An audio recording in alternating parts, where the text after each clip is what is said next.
नमस्कार. आजच्या अक्षय तृतीयाच्या आपल्या सर्वांना हार्दिक हार्दिक शुभेच्छा. माझं नाव आहे राजेश्री किशोर भंडार. माझ्या मैत्रिणीचं नाव आहे लीलाबाई शिवाजी मोठे. आज आम्ही एक नवीन रसोई चॅनल उघडलेला आहे आणि आजच्या अक्षय तृतीयाला आपल्या सर्वांपुढे एक नवीन रेसिपी सादर करणार आहोत. आपण सर्वांनी आमच्या चॅनलला भरघोस यश द्यावा आणि भरघोस प्रतिसाद द्यावा ही विनंती आहे. माझ्या चॅनलचं नाव आहे श्री लीलाई रसोई. आई मला चुलीवरच्या पोळ्या खायच्या. बरं चल करून देते.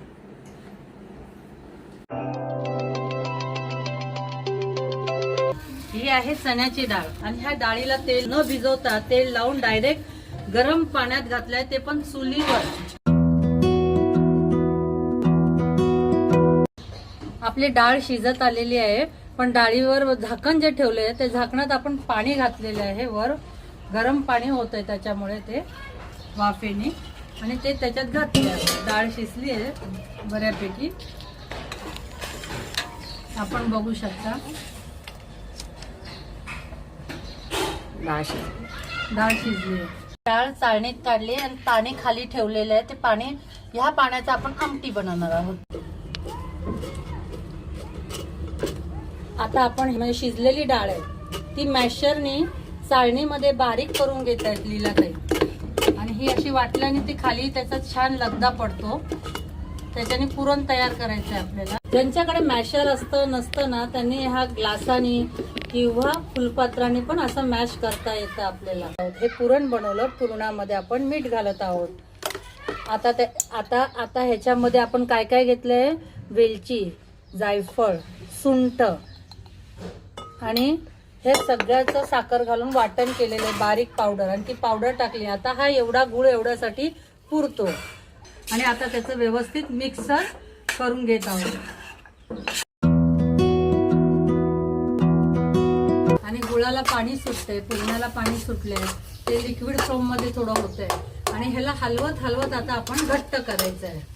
घट्ट गोळा झाला ना, एकदम घट्ट पण नाही की आपला कलता उभा राहील एवढं घट्ट व्हायला पाहिजे. म्हणजे कलता ठेवला की तो उभाच राहायला पाहिजे, म्हणजे पुरण आपलं व्यवस्थित झालं. आता झालेलं नाहीये हे, कलता पडला म्हणजे झालेलं नाहीये.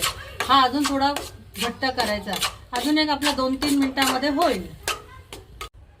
ते असं उभा राहिलं ना उलटन की आपलं पुरण तयार झालंय ओळखायचं, कारण त्याला चटका छान बसलाय.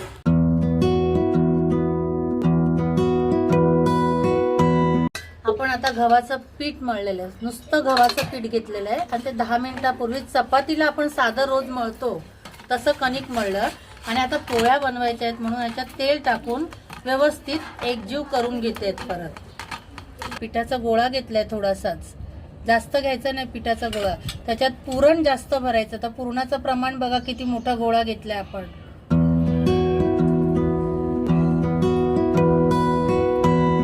आणि तो व्यवस्थित असं फिरून गोल करून त्याला व्यवस्थित दाबून घ्यायचं आहे.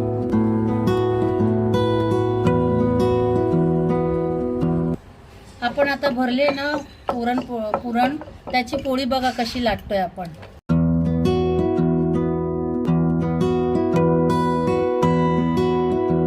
आपली पुरणपोळी बघा कशी टम्म फुगली आहे. चुलीवरची पोळी आहे ती सुद्धा नुसतं गव्हाच्या पिठातली आहे. आजवर आपण गव्हाचं पीठ, कोणी मैद्याचं पीठ, कोणी दोन्ही पीठ मिक्स करून करत असतो, पण ही पूर्ण गव्हाच्या पिठातली आहे.